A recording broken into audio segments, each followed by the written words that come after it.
बिजली सब्सिडी पर मिलेगा विकल्प। सब्सिडी अप्लाई करने वालों को ही सब्सिडी मिलेगी। ये बड़ा ऐलान किया गया है मुख्यमंत्री अरविंद केजरीवाल की तरफ से कि दिल्ली में अब उन्हीं लोगों को बिजली सब्सिडी मिलेगी जो इसके लिए आवेदन करेगा, जो अप्लाई करेगा। 7011131111 पर आपको मिस कॉल करना होगा। बिजली सब्सिडी को लेकर आम आदमी पार्टी सरकार ने बड़ा फैसला किया है। 31 अक्टूबर तक का दिल्ली वालों के पास टाइम है, वो अप्लाई कर सकते हैं। हर साल सब्सिडी के लिए अप्लाई करना होगा, यानी कि एक बार आप अप्लाई करेंगे तो वो 1 साल के लिए होगा। गुजरात के लोगों को भी फ्री बिजली देंगे, एक बार फिर से दोहराया है अरविंद केजरीवाल ने। वहीं एमसीडी चुनाव को लेकर कहा है कि परिसीमन में कई खामियां हैं, दिल्ली में कट्टर ईमानदार सरकार।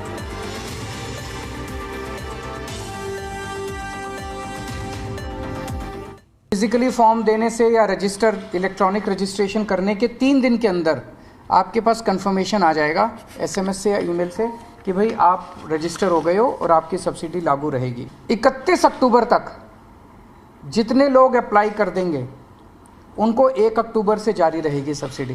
जिस महीने में वो अप्लाई करेंगे उस महीने से उनको सब्सिडी मिलेगी। अगले महीने में करेंगे तो उनको पिछले महीने का बिल भरना पड़ेगा, अगले महीने से सब्सिडी मिलेगी। और इसके लिए जनता तक इस बात को पहुंचाने के लिए कॉम्प्रिहेंसिव कैंपेन हम लोग लॉन्च करेंगे घर घर तक।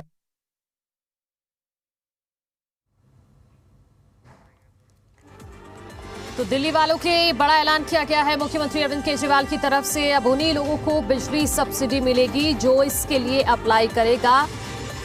और इसी खबर पर ज्यादा जानकारी के साथ जी मीडिया संवाददाता तरुण हमारे साथ जुड़ गए हैं। तरुण, इस जो ऐलान किया गया है मुख्यमंत्री अरविंद केजरीवाल की तरफ से, इसकी डिटेल थोड़ा सरल शब्दों में समझाइए ताकि हमारे दर्शक भी समझ सके कि आखिर अब करना क्या है बिजली सब्सिडी को लेकर।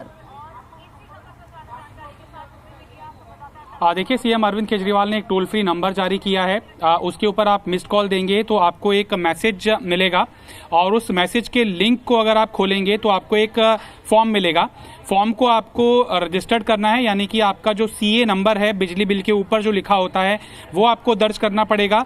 और जो बाकी डिटेलिंग है जैसे कि उपभोक्ता के नाम की, उसके एड्रेस की, उसके वेरीफाइड फ़ोन नंबर की, उसके ईमेल आईडी की, और अंत में एक ऑप्शन होगा जिसके अंदर लिखा होगा कि क्या आप दिल्ली सरकार जो सब्सिडी स्कीम दे रही है 200 यूनिट तक माफ़ और 200 से 400 यूनिट तक हाफ, क्या इसकी आप सुविधा उठाना चाहते हैं। तो वहाँ पे 2 ऑप्शन होंगे, येस और नो, इलेक्ट्रॉनिक फॉर्म के अंदर। तो आप येस के ऊपर क्लिक करेंगे और सबमिट का बटन दबा देंगे तो उसी नंबर के ऊपर 3 दिन के अंदर आपको कंफर्मेशन आ जाएगा कि इस साल के अंदर आपकी सब्सिडी जारी रहेगी। ये एक इनडायरेक्ट कहें कि अटैक है जो रेवड़ी कल्चर का जिक्र बार बार हो रहा था सियासी गलियारे के अंदर। तो इस तरह की स्कीम लॉन्च करके सीधा संदेश देने की कोशिश सीएम अरविंद केजरीवाल से की गई है कि रेवड़ी कल्चर का विरोध तो बहुत हो रहा है राजनीतिक गलियारों में, लेकिन उसका विरोध करने वाले भी क्या ये मिस कॉल नंबर मारेंगे या नहीं मारेंगे, जिससे कि सरकार का जो आर्थिक बोझ है वो कम होगा। दिल्ली के अंदर 3000 करोड़ रुपयों की सरकारी सब्सिडी उपभोक्ताओं को सीधे मिलती है, यानी कि डिस्ट्रीब्यूशन कंपनीज जो हैं बीएसीएस, यमुना, राजधानी और टाटा की एनडीपीएल, उनको ये सब्सिडी मिलती है और वो जो उपभोक्ता हैं उनको इसका लाभ इनडायरेक्टली तरीके से पहुंचाते हैं। सरकार को उम्मीद है कि लोग जो रेवड़ी कल्चर का विरोध करते हैं या फिर वो ये जब कहते हैं कि फ्री के अंदर अगर आप चीज़ें दे देंगे तो लोगों को ये गलत लत लग जाएगी। अब कितने लोग सामने आते हैं सरकार की इस योजना के माध्यम से, उससे ये सीधा संदेश मिलेगा कि कहने की बात कुछ और करने की बात कुछ और होती है या नहीं होती है। एक महत्वपूर्ण जानकारी ये भी है कि अगर आप इस योजना का लाभ इस महीने नहीं उठा पा रहे हैं या फिर किसी भी कारण से कि आपके पास स्मार्टफोन नहीं है या फिर जो फिजिकल बिल आपको इस महीने का प्राप्त होगा उसके साथ जो फॉर्म अटैच आएगा, तो आप फिजिकल जहां पर फॉर्म जमा कराते हैं, अपने बिजली का बिल जमा कराते हैं, वहां पर फॉर्म आप नहीं जमा करा पाते हैं, तो ऐसा नहीं है कि एक लास्ट अपॉर्चुनिटी है। सितंबर महीने में अगर आप नहीं कर पाए तो आपको अक्टूबर महीने का बिल जरूर देना पड़ेगा, लेकिन अक्टूबर महीने के अंदर भी अपॉर्चुनिटी मिलेगी कि आप मिस कॉल के जरिए या फिर व्हाट्सएप पे इस नंबर के जरिए हाय भेजेंगे तो आपको इलेक्ट्रॉनिक फॉर्म प्राप्त हो जाएगा, फिर अगले महीने से आपको सब्सिडी मिलनी शुरू हो जाएगी।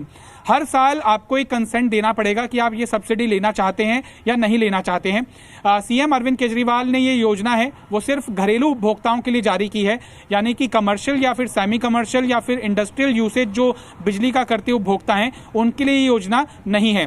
सरकार को लगता है कि जो दिल्ली के अंदर उपभोक्ता 58 लाख हैं उनमें से 47 लाख को सब्सिडी मिलती है, और इसके अंदर भी बाइफरकेशन ये है कि 30 लाख उपभोक्ताओं को सीधे सब्सिडी मिलती है, उनका बिल जीरो आता है। 16 से 17 लाख जो उपभोक्ता ये हैं उनका जो बिल है वो हाफ आता है, और जो 11 लाख के आसपास लोग हैं वो 400 यूनिट से ऊपर के उपभोक्ता हैं वो बिजली का पूरा बिल देते हैं। सरकार को लगता है कि कुछ कमी इसके अंदर सब्सिडी के अंदर आएगी, जिससे कि और अन्य योजनाओं के अंदर पैसा डाला जा सकेगा। तरुण, एक और बात, जिस तरह से बिजली सब्सिडी पर नया नियम लागू किया गया, लेकिन दूसरी बात अरविंद केजरीवाल ने कहा कि हम गुजरात में फ्री बिजली देंगे। इन दोनों ही बातों के क्या मायने निकाले जाएं एक साथ? देखिए, वहां पर भी बिल्कुल एब्सोल्यूट फ्री का वादा आम आदमी पार्टी ने नहीं किया है। वहां पर भी एक सर्टेन लिमिट तक, जैसे कि दिल्ली के अंदर भी 400 यूनिट तक ही सरकारी सब्सिडी मिलती है, वो भी 201 से 400 यूनिट तक हाफ मिलती है, और 0 से 200 यूनिट तक बिल्कुल माफ मिलती है। और अगर आपका कंजम्पशन 400 यूनिट से 1 यूनिट भी आगे है तो आपको 401 यूनिट का बिजली का बिल देना पड़ता है। गुजरात के अंदर भी यही योजना, यही वादा आम आदमी पार्टी ने किया है। लिहाजा वहां पर भी अगर सरकार बनती है और उसके बाद क्या घटनाक्रम देखने के लिए मिलता है वो भविष्य की बात है, लेकिन एक सर्टेन लिमिट ही आम आदमी पार्टी ने वहां पर प्रॉमिस किया है। जिस तरह से दिल्ली के अंदर वादा किया था कि 200 यूनिट माफ और 400 यूनिट तक हाफ, उसी को रिप्लिकेट करते हुए गुजरात के अंदर वादा किया गया है। एब्सोल्यूट फ्री का वादा गुजरात की जनता के साथ नहीं किया गया है। मेरे ख्याल से 300 यूनिट तक बिजली वहां पर 1 महीने की फ्री मिलेगी, इस तरह का वादा आम आदमी पार्टी अपने प्रचार में भुना रही है। ठीक है तरुण, 31 अक्टूबर तक का समय दिया गया है कि आप फॉर्म फिल करिए। अगर लोग 31 अक्टूबर तक नहीं फॉर्म फिल कर पाते हैं कुछ लोग, तो उनके लिए फिर आगे क्या ऑप्शन है? ये 31 अक्टूबर तक जो फॉर्म फिल करेंगे वो 1 साल तक सब्सिडी ले सकते हैं? देखिए, फाइनेंशियल ईयर का ये ब्रैकेट होगा, यानी कि अगर आप अभी कंसेंट दे देते हैं, चूंकि सरकार की जो योजना है वो 30 सितंबर तक पुरानी चलती रहेगी, 1 अक्टूबर से नई योजना इंप्लीमेंट हो जाएगी। यानी कि अगर आपको सब्सिडी नहीं चाहिए और जो कथित रेवड़ी कल्चर है उसके आप विरोधी हैं, तो आप जो इलेक्ट्रॉनिक फॉर्म होगा उसके अंदर सब्सिडी आपको नहीं चाहिए, नो का ऑप्शन जाके सबमिट कर देंगे, तो आपका जो अक्टूबर महीने का कंजम्पशन होगा उसके अंदर कोई सब्सिडी ऐड नहीं होगी और आपको अक्टूबर महीने का बिल पूरा का पूरा देना होगा। अब मान लीजिए आप सितंबर महीने के अंदर अप्लाई नहीं कर पाते हैं, तो आपको अक्टूबर महीने के अंदर भी अप्लाई करने की अपॉर्चुनिटी मिलेगी, और अगर आप अक्टूबर महीने के अंदर भी अप्लाई नहीं कर पाते हैं तो आपको नवंबर महीने के अंदर भी अप्लाई करने की अपॉर्चुनिटी मिलेगी। जिस भी मंथ के अंदर आप अप्लाई करेंगे उसके अगले मंथ से ये एप्लीकेबल होगा कि आपको सब्सिडी जारी रहती है या नहीं रहती है। इलेक्ट्रॉनिक फॉर्म, साथ ही साथ फिजिकल फॉर्म, इसके अलावा सरकार अपने अपने विधायकों को भी निर्देशित कर सकती है। जो वल्नरेबल सेक्शन है, यानी कि झुग्गी झोंपड़ी में रह रहे लोग हैं, जिनके पास एक्सेस नहीं है या फिर वो जो कम पढ़े लिखे हैं वो अपना फॉर्म फिजिकल जमा नहीं करा सकते, तो कैंप्स के माध्यम से भी हो सकता है कि बीएसईएस या एनडीपीएल को ही इसका जिम्मा सौंप दिया जाए, वो इस तरीके से सरकार की मदद का फायदा उठा सकते हैं। तरुण, एक और छोटा सा सवाल, इससे कहीं ना कहीं इनडायरेक्टली एक सर्वे भी हो जाएगा कि रेवड़ी कल्चर के विरोध में कितने लोग हैं और समर्थन में कितने लोग हैं? बिल्कुल, और लगता है कि जो प्रोमिनेंट फेस हैं विपक्षी पार्टियों के, जो रेवड़ी कल्चर को कटघरे में खड़ा करती आई है, फ्रीबीज को खड़े में खड़ा करती आई है, और अगर उन्होंने भी सब्सिडी जारी रखा, अगर उन्होंने भी सब्सिडी लेते रहना जारी रखा, तो जाहिर सी बात है आम आदमी पार्टी उन प्रमुख नेताओं के, विपक्षी पार्टी के नेताओं के नाम भी उजागर कर सकती है कि इनका डोमेस्टिक कनेक्शन इस नाम से है और इन्होंने अभी तक सब्सिडी जारी रखने का फैसला लिया है। लिहाजा कथनी और करनी के अंदर फर्क भी इससे सामने आ जाएगा। ठीक है तरुण, बहुत शुक्रिया आपका तमाम जानकारी के लिए।